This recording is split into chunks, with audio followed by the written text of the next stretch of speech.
did you believe that it was going to work, that you were going to be able to get to see the president without an appointment? I had no idea. In fact, you did get to see the president without an appointment. We did. How much time did you have alone with the president? And I say alone, you had other people with you, but right from his aides before the crowd came running? Probably no more than 10 or 15 minutes. I bet that Cipollone set a new land speed record. I got a call either from Molly or Herschmann that I need to get to the Oval Office. So that was the first point that I had recognized. Okay, there was nobody in there from the White House. Mark's gone. What's going on right now? I opened the door and I walked in. I saw General Flynn. I saw Sidney Powell sitting there. I was not happy to see the people who were in the Oval Office. Explain why. Well, again, I don't think they were providing.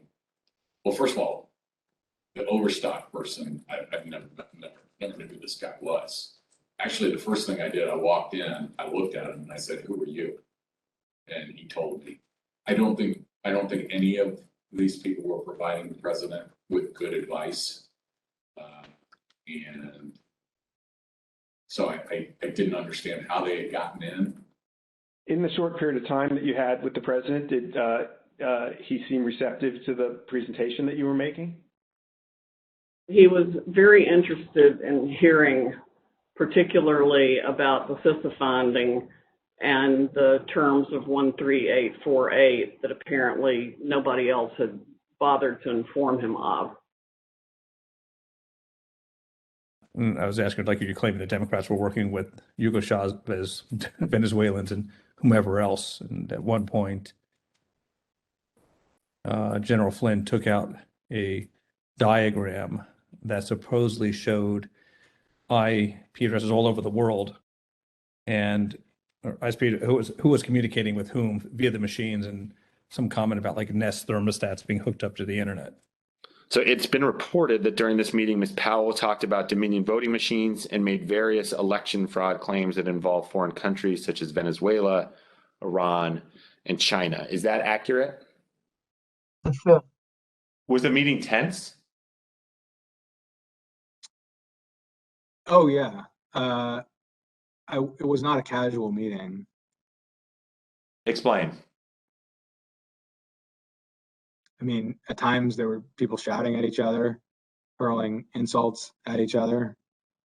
It wasn't just sort of people sitting around on a couch, like chit-chatting.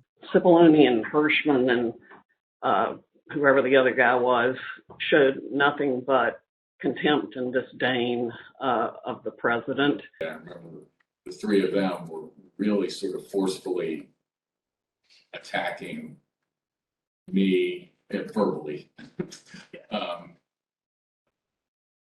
Derek, and we were pushing back, and we were asking one simple question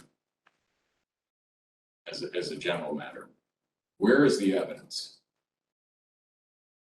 So, what response did you get when you asked Ms. Powell and her colleagues, where's the a variety of responses based on my current recollection, including, can't believe you would say something like, things like this, like, what do you mean, where's the evidence? You should know, and things like that, or, a disregard, I would say, a general disregard for the importance of actually backing up what you say with facts. And, then there was discussion of, well, we don't have it now, but we will have it, or whatever. I mean, if it had been me sitting in his chair, I would have fired all of them that night and had them escorted out of the building. But Derek and I both challenged what she was saying. And she says, well, the judges are corrupt. And I was like, everyone? Every single case that you've done in the country you guys lost, every one of them is corrupt? Even the ones we appointed? And I'm being nice. I was much more harsh to her. So one of the other things that's been reported that was said during this meeting was that President Trump told White House lawyers, Mr. Herschmann and Mr. Cipollone, that they weren't offering him any solutions, but Ms. Powell and others were. So why not try what Ms. Powell and others were proposing? Do you remember anything along those lines being said by President Trump? I do. That sounds right. I think that it got to the point where the screaming was completely out there. I mean, you got people walk in, it was late at night, it'd been a long day, and what they were proposing, I thought was nuts. I'm gonna categorically describe it as you guys are not tough enough. Or maybe I put it another way, you're a bunch of pussies. Excuse the expression, but I'm almost certain the word was used. Flynn screamed at me that I was a quitter and everything, kept on standing up and turning around and screaming at me. And then at a certain point, I had it with him. So I yelled back. I had to come over, or sit your effing ass back down. The president and the White House team went upstairs to the residence, but to the public part of the residence, the big parlor where you can have meetings in the conference room. Yellow Oval. They call that the Yellow Oval? Yes, exactly. The Yellow Oval Office. I always called it the upper. And